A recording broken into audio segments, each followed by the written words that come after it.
सुप्रभात प्यारे बच्चों, मेरा नाम श्रीमती ललिता है और मैं संस्कृत की अध्यापिका हूँ।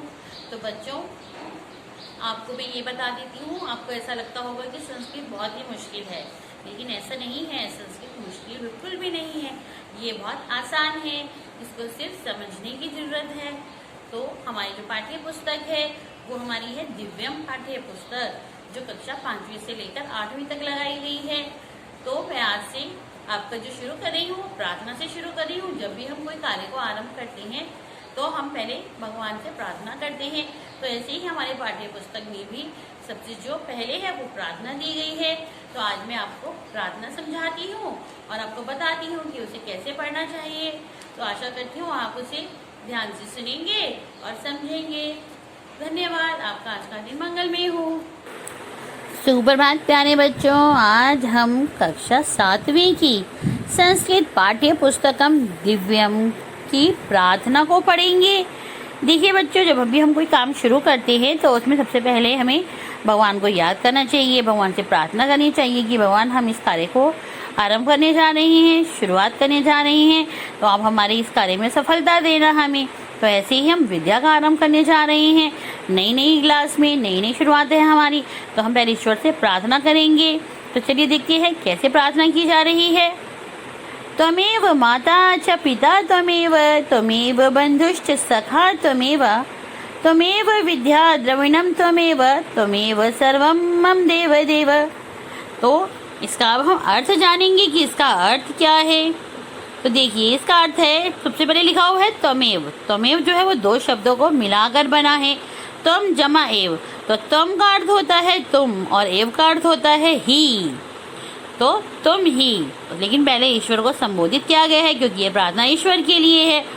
तो हे ईश्वर, तुम ही मेरी माता हो, और चा का अर्थ होता है और, तुम ही मेरी माता हो और पिता त्वमेव, फिर से आ गया तुम जमा एव, यानी कि तुम ही मेरे पिता हो। त्वमेव तुम ही, तुम जमा एव, तुम ही बंधुश्च, बंधु और फिर चा लिखा हुआ है, तो तुम ही मेरे बंधु हो, यानी कि मेरे सगे संबंधी हो। सखा त्वमेव, चाहे और, तुम ही मेरे सखा हो, यानी कि तुम ही मेरे मित्र हो।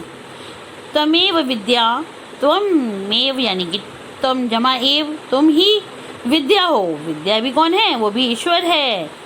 और द्रविणम त्वमेव, द्रविणम क्या होता है? द्रविणम होता है धन, धन भी तुम ही हो।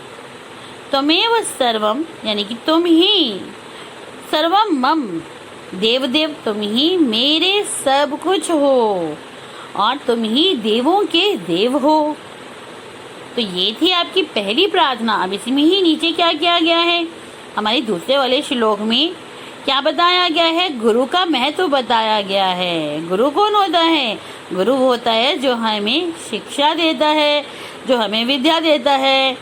तो देखिए, गुरु का महत्व कैसे बताया गया है। गुरुर् ब्रह्मा गुरुर् विष्णु गुरुदेवो महेश्वरः गुरुः साक्षात् परम ब्रह्म तस्मै श्री गुरुवे नमः।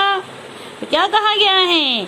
गुरुर ब्रह्मा, यानी कि गुरु ही ब्रह्मा है, और गुरुर विष्णु, तो गुरु ही विष्णु है। गुरुर देवो महेश्वरा, गुरु ही भगवान शिव है। महेश्वर, महा है जो ईश्वर, महेश्वर, तो वो कौन है? वो है शिव। देखिए, गुरुर साक्षात परम ब्रह्मा, तो गुरु ही साक्षात परम ब्रह्मा है। गुरु साक्षात, गुरु ही साक्षात परम ब्रह्मा है। तस्मै श्री गुरुवे नमः, तस्मै श्री, यानी कि ऐसे गुरु को मेरा नमस्कार है। तो देखा बच्चों आपने गुरु का महत्व कितना है। जो हमें विद्या देता है, जो हमारा गुरु होता है, आचार्य होता है, उसी को ही सारे देवताओं का नाम दिया गया है। वही विष्णु है, वही शिव है, वही ब्रह्मा है। तो अब हम चलते हैं तीसरे श्लोक की ओर। तो चलिए सुनिए आप भी ध्यान से। सर्वे भवन्तु सुखिनः सर्वे सन्तु निरामयाः सर्वे भद्राणि पश्यन्तु मा कश्चित् दुःखभाग् भवेत्। तो हम इस श्लोक का अर्थ देखेंगे। सर्वे यानी कि सभी लोग, भवन्तु हो और सुखिना सुखी हो।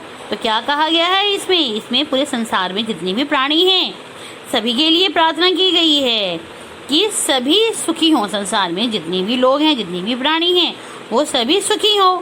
और सर्वे संतु निराम्यः, सर्वे सभी लोग संतु हो। और निराम्यः क्या होता है? निराम्यः होता है निरोगी रहना, यानी कि शरीर को स्वस्थ रहना, किसी को कोई भी रोग ना हो, यानी कि कभी भी कोई भी बीमार ना हो। तो सर्वे संतु निराम्यः यानी कि सभी निरोगी हो। और सर्वे भद्राणि पश्यन्तु, सभी लोग किसको देखिए? कल्याण को देखिए, एक दूसरे का क्या चाहें? भला चाहें। कहते हैं ना, कर भला तो हो भला। तो इसीलिए कहा गया है कि सभी एक दूसरे के कल्याण को देखें, सभी एक दूसरे का भला चाहें।